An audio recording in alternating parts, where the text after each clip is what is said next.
Hello दोस्तों, मेरा नाम है उज्जवल रवि और आप देख रहे हैं ज्ञान चूरन।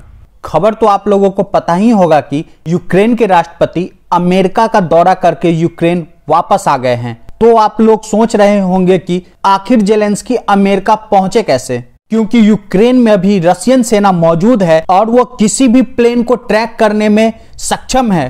तो वो जैसे ही जेलेंस्की का प्लेन ट्रैक करेगी वो उसे मार गिराएगी। तो मैं आपको बता दूं कि जेलेंस्की डायरेक्ट प्लेन से अमेरिका नहीं गए हैं, वो पहले पोलैंड गए और फिर पोलैंड से वो फ्लाइट लेके अमेरिका गए हैं।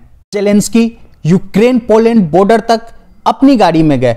जब वो बॉर्डर पे पहुंच गए उसके बाद उन्होंने ट्रेन लिया और वो ट्रेन से पोलैंड तक गए। आपको बता दूं कि पोलैंड एक नाटो मेंबर है, रूस उस पे अटैक नहीं करेगा। अगर रूस पोलैंड पे अटैक करता है तो उसे 30 के 30 देशों से लड़ना पड़ेगा, यानी कि नाटो के सभी मेंबरों से एक साथ लड़ाई करनी पड़ेगी। तो जेलेंस्की ट्रेन लेके प्रांजिल पहुंचे। प्रांजिल यूक्रेन का एक शहर है। फिर वहां से वो अमेरिकन एम्बेसी की गाड़ी में रेंजिनोव तक गए।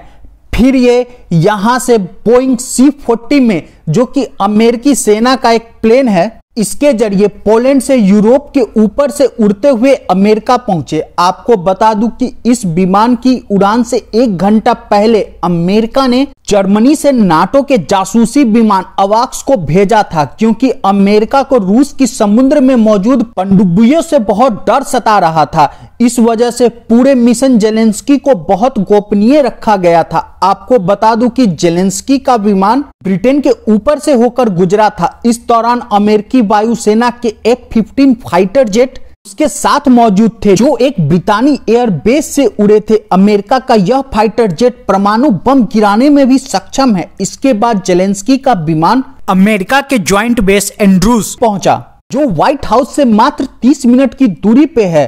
तब जाकर जेलेंस्की ने ऐलान किया कि वे अमेरिका के रास्ते में हैं, ताकि यूक्रेन की रक्षा क्षमता को मजबूत किया जा सके। जेलेंस्की अमेरिका के सांसद भवन गए, जिसको वहां पे कांग्रेस बोला जाता है। वहां पे उन्होंने अमेरिका के सांसदों को संबोधित किया। आपको बता दूं कि जेलेंस्की अमेरिका से और ज्यादा मदद मांगने गए थे। जेलेंस्की ने अमेरिका के सांसदों को संबोधित करते हुए कहा कि आप द्विदलीय व्यवस्था के आधार पे, बाईपार्टीशन का मतलब ये ना हो कि यूएसए में रिपब्लिकन या डेमोक्रेट्स ये सोचने लगे कि हम तो मदद करना चाहते हैं पर ये नहीं करेंगे। ऐसा ना हो कि डेमोक्रेट्स की सरकार चल रही है तो वह कह दे कि जनाब हम तो मदद करना चाहते हैं, रिपब्लिकन करने नहीं दे रहे हैं। यानी दोनों पार्टियां रिपब्लिकन एंड डेमोक्रेट्स मिलकर हमारी मदद करें। और जेलेंस्की ने बोला कि आप जो हमारी मदद कर रहे हो वो आप दान नहीं कर रहे हो, आप चैरिटी नहीं कर रहे हो, आप ये असल में ग्लोबल सिक्योरिटी पर इन्वेस्ट कर रहे हो। यानी आप ये दुनिया को दिखा रहे हो कि आप किसी देश की मदद करने के लिए कितना आगे तक आ सकते हो।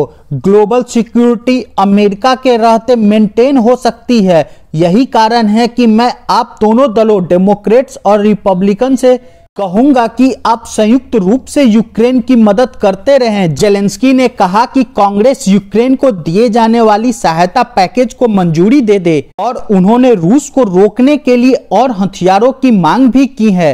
वहीं अमेरिका इनको पैट्रियट मिसाइल सिस्टम देने की बात कर रहा है। पैट्रियट मिसाइल सिस्टम यूएसए का काफी एडवांस मिसाइल सिस्टम है। किसी भी ड्रोन, मिसाइल, फाइटर प्लेन को हवा में ही मारकर गिरा सकता है। यूएसए यूक्रेन को जो $1.8 बिलियन की अतिरिक्त सहायता कर रहा है, उसी पैकेज के हिस्से के रूप में पैट्रियट मिसाइल सिस्टम यूक्रेन भेजेगा। तो वहीं जेलेंस्की ने कहा है कि जब तक अमेरिका उनकी मदद करता रहेगा तब तक वो आत्मसमर्पण नहीं करेंगे। यानी कि रसिया एकदम सही बोलता है कि अमेरिका अपने पर्सनल फायदे के लिए युद्ध को लंबा खींच रहा है। वहीं अमेरिका के कुछ सांसदों का कहना है कि हमने यूक्रेन को ब्लैंक चेक दे दिया है। आपको ये बात याद रखना चाहिए कि जो पैसा आप लोग यूक्रेन को दे रहे हैं वो टैक्स पेड मनी है, इसकी ऑडिट होनी चाहिए। ऑडिट मतलब आपने जो पैसा खर्च किया उसके बदले पाया क्या, आप नुकसान में है या फायदे में। आपको बता दूं कि यूके के पीएम ऋषि सुनक ने कहा है कि हमने जितना पैसा यूक्रेन को दिया है उसकी ऑडिट कीजिए, क्योंकि ये लोग यूक्रेन को पैसा तो दे रहे हैं युद्ध के नाम पर इनके यहाँ महंगाई लोगों की जान ले रही है। वहीं रसिया का कहना है कि हम 2 नेवल बेस यूक्रेन टेरिटरी में स्थापित करेंगे, यानी कि यूक्रेन के जिस हिस्से पे रसिया ने कब्जा किया है वहां पे रसिया 2 नेवल बेस बनाएगा, यानी कि नेवी को स्थापित करेगा। और रसिया का कहना है कि वह अपनी सैनिकों की संख्या को 15 लाख तक पहुंचाएगा। यूक्रेन वॉर के कारण अभी रसिया के पास 10 लाख सैनिक हैं। पुतिन ने बोला है कि जनवरी के मध्य तक वह अपने नेवी को हाइपरसोनिक मिसाइल सिस्टम युद्ध में यूज करने के लिए दे देंगे। और आपको बता दूं कि रसिया यूक्रेन में 1.5 से 2 लाख तक अतिरिक्त सैनिक भेजने की बात कर रहा है। तो वहीं अमेरिका और रूस एक दूसरे पे ये आरोप लगा रहे हैं कि हम तो युद्ध रोकना चाहते हैं पर ये नहीं रोकने दे रहे हैं, यानी कि सामने वाली पार्टी युद्ध विराम नहीं चाहती है।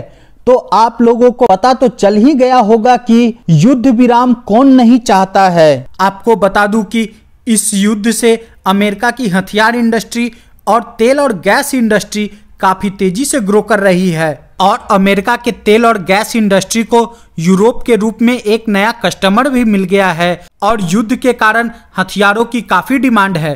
अमेरिका इस युद्ध में अपने सहयोगियों से भी भारी मुनाफा कमा रहा है। वहीं रूस को बहुत नुकसान हो रहा है।